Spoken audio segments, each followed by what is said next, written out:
Yeah, I'm out first thing Monday. I'm out at like 2 o'clock, so I'll get. I got to go home. I got family responsibilities. I don't. I have no Trust me. responsibilities. When you do, you will miss the days you didn't. Yeah, I know. All right. Everything's got its positives and negatives. A lot of comments. A lot of bad. But it really is. Right.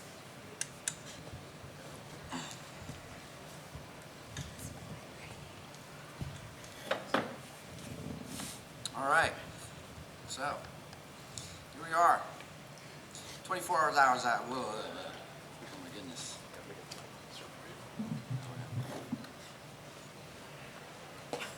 Good to go. All right. Hard to kills tomorrow, huh? That's where we're at. 2 rascals have been put down, and there's 1 rascal remaining. Last month it was Dez in Michigan. Last night it was Wentz in San Antonio, and tomorrow it's Trey's turn to fold, just like his punk-ass friends. So let's talk. What do we want to talk about? If you retain your title on Sunday, When? when you retain your title on Sunday, where do you hope to take the X Division in 2020? Well, I've taken the X Division to the Triple X Division thus far. It only took me 8 months inside of Impact Wrestling to capture this. So I think there's big things ahead for me, and there's big things ahead for my division in 2020. I was wondering, Nick Hausman Wrestling, can you take us back to Bound for Glory, winning that match and what it meant to you? I felt like that was arguably the biggest moment of your career so far. Yeah, it absolutely was. It was. I've been talking about an age-old phrase all weekend. That weekend, it was manifest destiny. It was the idea that I've made a career thus far off of putting myself in the right place at the right time and being nothing short of an opportunist. And Bound for Glory was perfect evidence of that. It was me putting it into the universe that this was my destiny, and then manifesting that destiny in front of a sold-out crowd in Chicago for Bound for Glory. Huge moment. Obviously, things have come very quickly for you. You burst on the scene almost out of nowhere in Impact. Talk about some of the influences you've had, either those who have helped train you or those you've studied. Who have been some of the people who have kind of inspired you as you've had this huge trajectory forward? Well, as a kid, of course, Jeff Hardy was my favorite wrestler for a very long time, which is perfect. Jeff Hardy, Rob Van Dam, of course, being in the locker room with him now is awesome. But my training originally comes from the Wild Samoans, and that is the most solid foundation that you can have getting into the wrestling business. It teaches you everything you need to know about the bare bones rules as far as respect goes, and respecting the ring, and respecting the people you work with, and respecting the business that you're in. And then from there,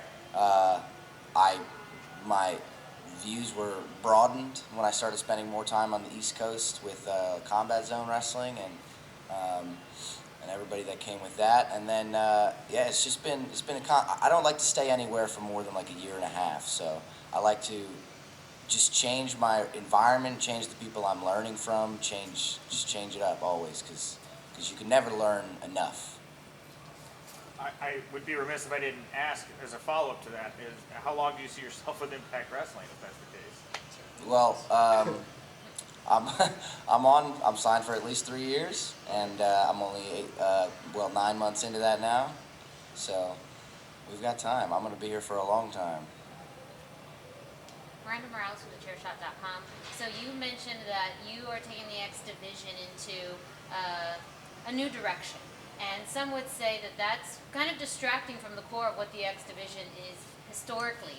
How would you respond to that? Historically, here is what history is. History is whoever's making that history.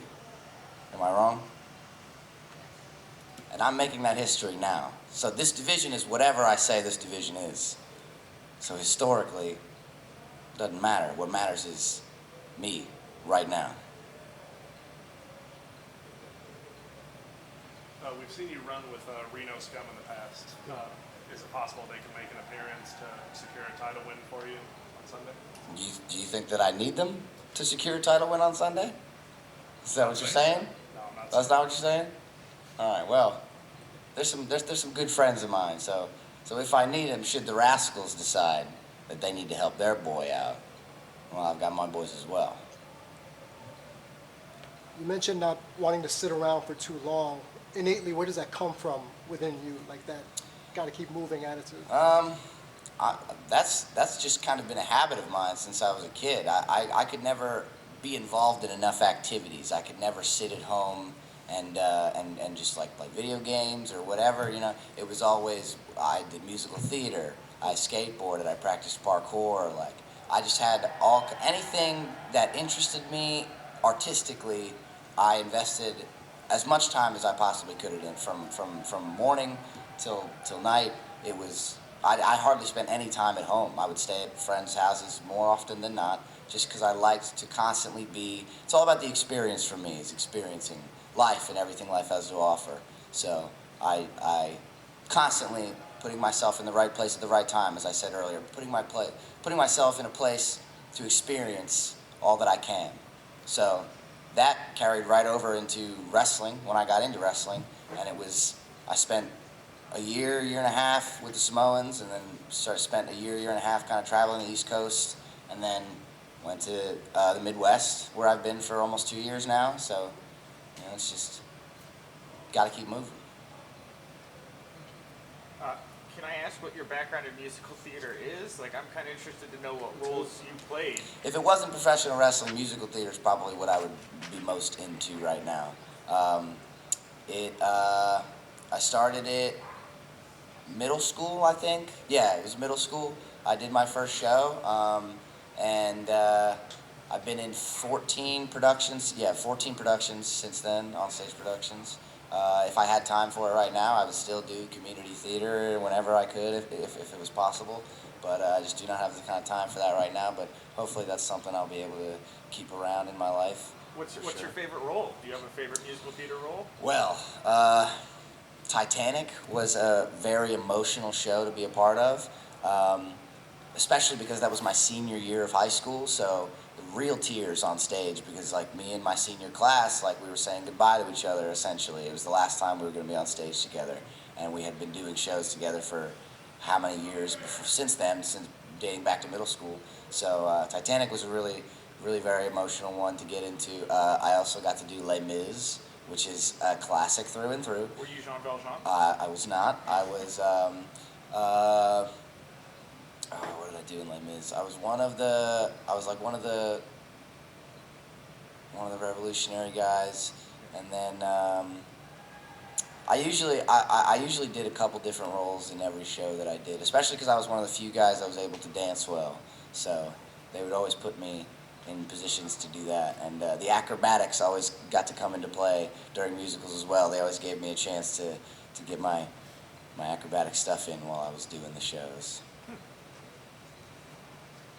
There are some ties with you and Sami Callihan due to your involvement when Pro Wrestling Revolver. Is teaming up with OVE or some involvement with OVE something we can see in your future? I've helped OVE out on a few occasions now, because I have to admit it, I do owe a little bit of how far I've come to OVE, because it was them taking me under their wing in the Midwest. That's what led to my involvement in the Midwest at all. After I had done my East Coast stuff for a while, and I was feeling like it was time to move on from that, they were the ones that brought me out to the Midwest, and I lived with them, and they taught me more than I could have ever even imagined at the time. And a couple times at OVW, I've helped out the OV crowd. A couple of times in Blackcraft, in a couple of different areas like that. Yeah, so I mean, if they need a hand, I'll lend a hand. But they definitely have enough firepower on their own. We got time for one more. So this Sunday at Hard to Kill, you'll be going up against Trey Miguel. And you've taken more of a personal approach in this match with Trey Miguel, and it's really gotten him very amped up, very riled up. Was that your intention the entire time? Let's talk about personal business with Trey Miguel a little bit. Me and Trey Miguel go way back. Maybe not as far back as he does with his boys, but my first match in the Midwest, when I broke into that scene with OVE and met them, my first match in the Midwest was a multi-man match for a championship, and Trey won that match. He beat me in that match, actually. And him and I went back and forth a little bit in that promotion at that time, and we were both very young. We were both still doing a lot to discover ourselves. He had just come out to the Midwest scene as well to try to grow and get out of the area that he was stuck in. And so we did a lot of growing and learning together, and we even lived together. We were roommates for a while out in the Midwest wrestling houses. And yeah, so there's always been a little bit of friendly competition between me and Trey. And he got here a little bit before I did, but then I got here, and we saw who the better man was, and he didn't like that. So, personal business aside, it's all about being smart. And I'm going to do whatever I got to do to keep this. So, if that means things need to get a little personal with Trey, then that's what's going to happen. Mind is an easy thing to play with. And it's a very beneficial tool in all of this. You can be as athletic as you want to be, you can be as strong as you want to be, but if you're clouded with anger, with jealousy, with emotion, like I believe Trey is clearly, then it's all about the advantage. And the advantage is on me right now. Champion's advantage. All right, thank you. You want to pose for a photo real quick? Give this photo.